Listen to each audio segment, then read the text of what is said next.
Hi everybody, we're going to do this kind of video blog style today because this is chapter 6 and objective 6. So this is an interesting objective. I'm just going to read it. I'll be glancing at my notes once in a while because I don't think I can do this completely on the fly. Critically analyze your own beliefs about inclusive practices for students with low incidence disabilities. I approached this with just a 3-point outline, and so hopefully that is helpful to you. What are we talking about when we talk about low incidence disabilities? What are some questions I asked myself as I was reading the chapter, and what do I believe now? What's changed? And I also wanted to include all these things because I want to help everyone as they do the last question in the application to practice, because it's very similar to this. And so I want everybody to be able to process, and maybe this will help a little bit with that as well. So what are we talking about with low incidence disabilities? Less than 20% of students with disabilities have these disabilities. I'm going to read off the catalog out of the book. Intellectual disability, multiple disabilities, hearing impairment, visual impairment, orthopedic disabilities, deaf blindness, traumatic brain injury, developmental delay, and autism spectrum disorders. You are most likely to see children with autism spectrum disorders in your class, although any of these others can come in. The interesting thing, as I said in the book, about all of these developmental issues, these disabilities, is there's just a broad spectrum of ways to help and treat kids, and it's a vast variety. And all of these children are capable of learning, so given the right tools and the right supports, they're going to do well. What kind of changes or special considerations you're going to have to make in class? Harkening back to last chapter, accommodations are going to be needed. You'll need some special seating arrangements, maybe changes in lighting, less lighting or more lighting, or lighting in specific areas for specific students. Voice amplification through little microphones that hang off your lapel here, or the FM radio stuff that they were talking about. Changing your teaching style a little bit sometimes is part of it. And having your materials prepared ahead of time. When you have to make accommodations for students, you don't get to go in at the last minute and make the copy a few minutes before the class and run into the class and hand it out, and then you do the work. Not that you should be doing worksheets all the time anyway. Thank you, theory to practice. But you understand what I'm saying. It's not there's got to be some planning well ahead of time. Also, full-on modifications for class, modified homework, less questions. Note-taking by a scribe or para might be occurring in your class. Movement in and out of the class. These are all, kind of a big deal, as adults are coming and going, sometimes coming to get the student to take them out when you're in the middle of doing something else. The questions I asked myself as I was looking through this is number one, how do I feel about the style changes that might be needed? They mentioned the need to stand in one place in order to accommodate for a deaf interpreter, so that the deaf interpreter could see you, and also so the student could see your lips. And you had to enunciate properly, so there's no turning around and talking to the chalkboard or the whiteboard while you're doing your instructing. It has to be face out to the classroom.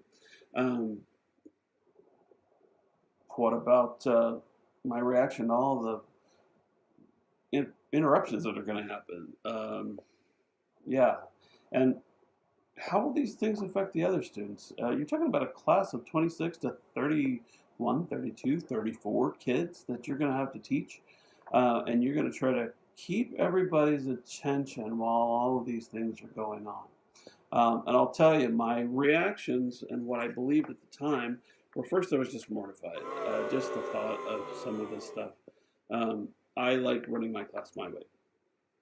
And following mortification would be being annoyed at the system, having anybody in any government tell me what to do on how to teach. I do view teaching as an informed art. We learn and we educate ourselves so that then we can go out and do the teaching. And when it gets down to the nitty gritty and you're feeling and sensing what's going on in class, there's a certain flow to teaching that is hard to describe, but it's definitely not all. It's not all just cut and dried, and that having that infringed on really kind of was frustrating for me as I was thinking about it. Then as I was thinking about our students with disabilities, of course I want them to learn also, and the students I've worked with, I've seen that as the tools for learning are developed and as they become more able to know themselves and to work with themselves with their own disabilities, um, their greatest need becomes inclusion. They need to be a part of the group. They need to be able to come and be with other children that are their age and feel like I'm okay. I know I'm broken. I have a problem, whatever it happens to be. Kids put it in a lot of different ways, but I can handle that as long as people accept me. So it kind of started becoming having a little more compassion about that side of things. I felt myself referring back to the include process mentioned in chapter 5, and just how to go through that and use that system to try to help kids in classes. And finally, I went to this. I'm going to read this just verbatim. That's page 176, which just jumped away. One moment, please. I'm sorry.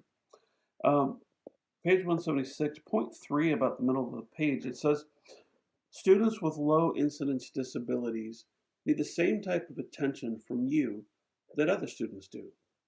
If you are unsure about a student's needs, it is nearly always best to rely on the same professional judgment you use in working with other students. If you encounter difficulty, you can access the technical support that special education professionals offer.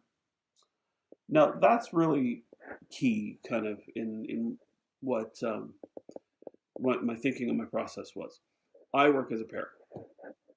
I'm with a teacher all the time, and it's in a class where this is a rapidly improving or finding the solutions to the problems with a boy who has ADHD.